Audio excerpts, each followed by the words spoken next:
পড়ছি আলহামদুলিল্লাহ। দুরূদ ও সালাম পড়ছি সাইয়্যিদুল মুরসালিন খাতামুন নবীন, মানবতার মুক্তির দিশারি, যে মানুষটাকে আমরা আমাদের জীবনের চাইতেও বেশি ভালোবাসি, আমাদের সেই প্রাণ প্রিয় রাসূল মুহাম্মদুর রাসূলুল্লাহ সাল্লাল্লাহু আলাইহি ওয়াসাল্লামের প্রতি। সম্মানিত হাজিরিন, সময় একেবারে সংক্ষিপ্ত, কয়েকটা কথা বলেই আপনাদের মাঝখান থেকে বিদায় নিব। এই পৃথিবী একটি ক্ষণস্থায়ী জায়গা, এখানে মানুষ ইচ্ছা করলেও চিরকাল থাকতে পারে না, ঠিক কিনা? পৃথিবীতে কোনো মানুষ যদি চিরকাল থাকতে পারতো তার ক্ষমতার জোরে, তাহলে ফেরাউনকে পৃথিবী থেকে কেউ বিদায় দিতে পারতো না। পারতো? তার ক্ষমতা দিয়েই সে পৃথিবীতে চিরস্থায়ী থাকতো। আর আল্লাহ যদি কোনো মানুষকে পৃথিবীতে চিরস্থায়ী রাখতেন, তাহলে তার প্রিয় হাবিব মুহাম্মদুর রাসূলুল্লাহ সাল্লাল্লাহু আলাইহি সাল্লামকে পৃথিবী থেকে তিনি তুলে নিতেন না, ঠিক কিনা? সুতরাং সব থেকে ক্ষমতাধর ব্যক্তি, সেও চিরকাল পৃথিবীতে থাকতে পারে নাই, আবার আল্লাহ তার প্রিয় মানুষটাকেও পৃথিবীতে চিরকাল রাখেন নাই। আমরা যারা আছি আমরা তো থাকবো, কথা কয় না? ক্ষণস্থায়ী পৃথিবী, কুল্লু নাফসিন যায়িকাতুল মাউত, জীবন যার আছে মৃত্যু তার আছে, ঠিক কিনা? এই জীবন মৃত্যুই শেষ নয়। আল্লাহ রাব্বুল আলামিন বলেছেন, ওয়া ইন্নামা তুওয়াফাউনা উজুরাকুম ইয়াওমাল কিয়ামাহ ফামান যুহজিহা আনিন নার ওয়া উদখিলাল জান্নাতা ফাকাদ ফাজ। দুনিয়ার জীবন আসল জীবন না, অমাল হায়াতুদ দুনিয়া ইল্লা মাতাউল গুরুর। দুনিয়ার জীবন আসল জীবন নয়, এটা একটি খেল তামাশার জমিন। এই জমিনে হাসি খুশি সবই আছে। জীবনটা যখন ফুরিয়ে যাবে, সবাইকে কবরে চলে যেতে হবে। পরকালের জীবনটাই তার আসল জীবন। পরকালের জীবনে যে সফলতা অর্জন করবে, সেই হবে পৃথিবীর সব থেকে ভাগ্যবান ব্যক্তি, ঠিক কিনা? কোন ব্যক্তি সফল হবে? যে ব্যক্তি জাহান্নামের আগুন থেকে রক্ষা পেয়ে জান্নাতি মানুষ হবে, তারাই হবে সফলকাম ব্যক্তি, ঠিক কিনা? ক্ষমতা দিয়ে যদি দুনিয়ার সফলতা অর্জন করা যেত, ক্ষমতার মালিক হলে যদি দুনিয়ার সবচেয়ে সফল ব্যক্তি হতো, তাহলে কারুন, তাহলে ফেরাউন, তাহলে নমরুদ সব থেকে সফলকাম ব্যক্তি হতো, ঠিক কিনা? অর্থের মালিক হয়ে যদি পৃথিবীর সফল ব্যক্তি হওয়া যেত, কারণ এই পৃথিবীর সব থেকে সফল ব্যক্তি হতো। কিন্তু তারা কি সফল না বিফল? কি সফলতা অর্জন করতে পেরেছে? সফলতা অর্জন করতে পারে নাই। সফলতা তারাই অর্জন করতে পারবে যারা জাহান্নাম থেকে বেঁচে জান্নাতি মানুষ হতে পারবে। এজন্য আল্লাহ রাব্বুল আলামিন বলেছেন, ইয়া আইয়ুহাল্লাযীনা আমানু, ও হে আমার ঈমানদার বান্দারা। কাদের ডাক দিয়েছেন? জোরে বলেন। আমরা কি ঈমানদার না? বলতে ভয় লাগে। কিছু কিছু প্রশ্ন আছে, যদি ঈমানদারের মতো জবাব দেওয়া না যায়, তাহলে প্রশ্ন জিজ্ঞাসা এসে যায়, তাহলে আসলে তুমি কি? আমরা কি? জোরে বলুন। আমরা ঈমানদার। আল্লাহ ডাক দিয়েছেন কাদের? ঈমানদারদের ডাক দিয়েছেন। তাহলে আমরা এখানে যারা বসে আছি, যদি আমরা ঈমানদার হয়ে থাকি, আমাদের মাবুদ আমাদের ডাক দিয়েছেন, ইয়া আইয়ুহাল্লাযীনা আমানু, ও হে ঈমানদার বান্দারা, হাল আদুল্লুকুম আলা তিজারাতিন তুমজিকুম মিন আযাবিন আলিম।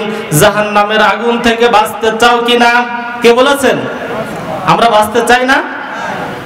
আল্লাহ বলছেন, ও হে বান্দারা, জাহান্নামের আগুন থেকে তোমরা বাঁচতে চাও কিনা? আমরা আল্লাহকে বলি, আল্লাহ আমরা জাহান্নাম থেকে বাঁচতে চাই, ঠিক কিনা?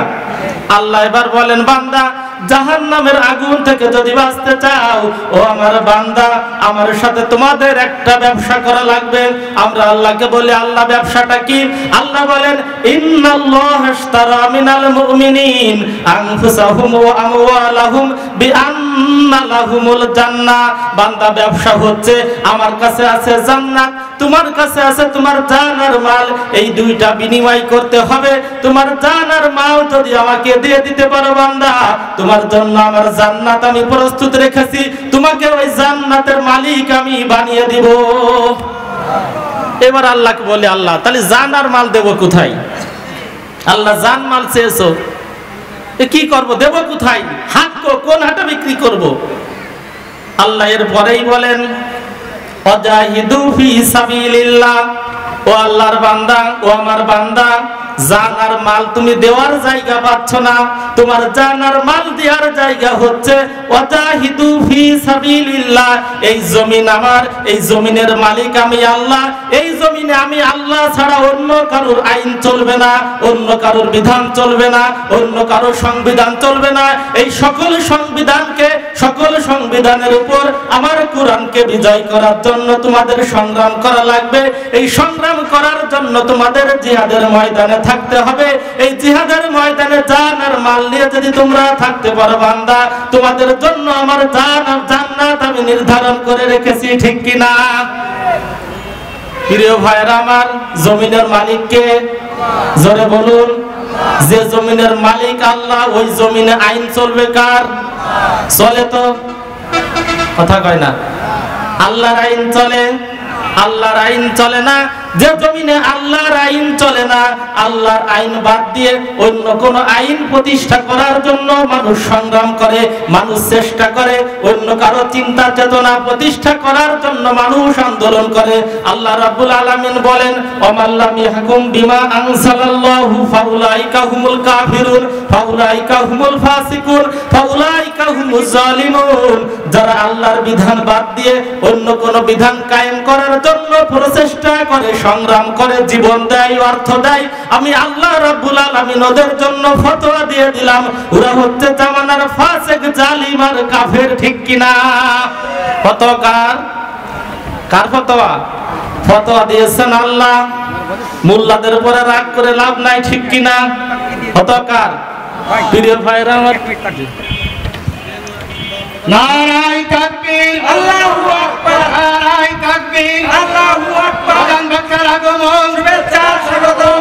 আগামী ছাড়ির পক্ষ থেকে শুভেচ্ছা, নারায়ে তাকবীর, আল্লাহু আকবার। বন্ধুগণ আমার, যে কথা বলতেছিলাম, যে কথা বলতেছিলাম, জান্নাত ক্রয় করার জন্য আল্লাহর জমিনে আল্লাহর দ্বীন কায়েম করার সংগ্রাম করা লাগবে। এবার পুরস্কার কি?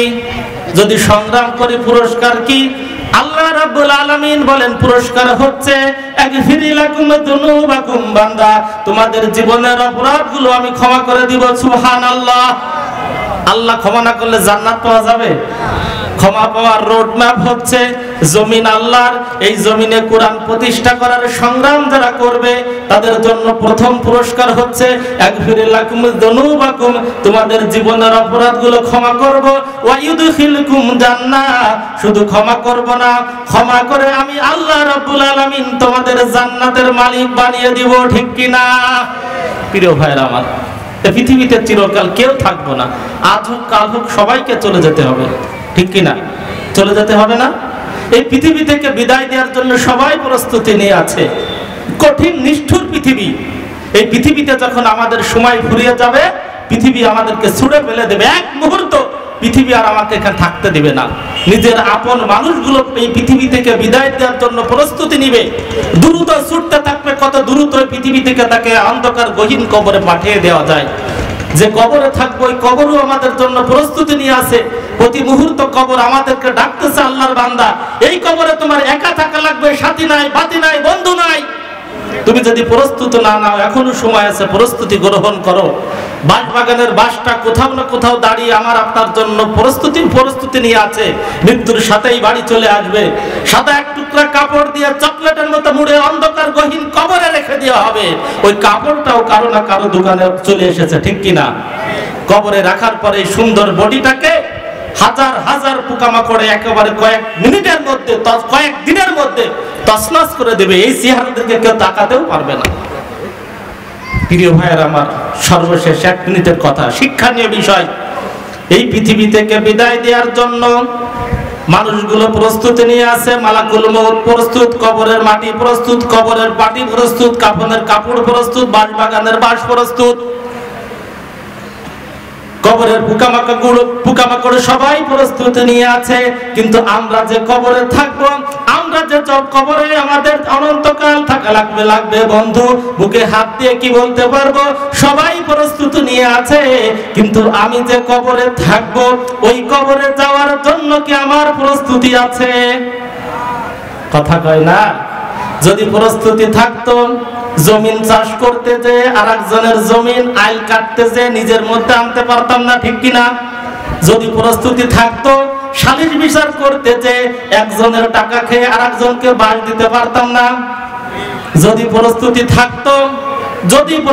থাকতো অন্যায়ভাবে কাউকে মামলা দিতে পারতাম না, অবৈধভাবে ফাঁসি দেওয়ার জন্য আন্দোলন করতাম না, ঠিক কিনা? প্রিয় ভাইয়েরা আমার, এগুলো আমরা কেন করি? কবরের ভয় আমাদের নাই, তাই আমরা আখিরাতের কবর প্রস্তুতি ভুলে গিয়েছি, কবরের প্রস্তুতি ভুলে গিয়েছি। আজকে আসুন এই কুরআনুল কারীমের এই বাগিচা থেকে আমাদের জীবনটাকে নতুন ভাবে সাজিয়ে, নতুন ভাবে প্রস্তুতি নিয়ে ওই অনন্তকাল যে কবরে থাকা লাগবে, ওই কবরের জন্য নিজের জিন্দেগিকে তৈরি করি, নিজেকে নতুন ভাবে প্রস্তুতি করে আল্লাহর সেই আখিরাতে যাওয়ার জন্য আমরা এখন থেকে সিদ্ধান্ত গ্রহণ করি। আল্লাহ আমাদের সবাইকে কবুল করুন, আমিন। আসসালামু আলাইকুম ওয়া রাহমাতুল্লাহি ওয়া বারাকাতুহু।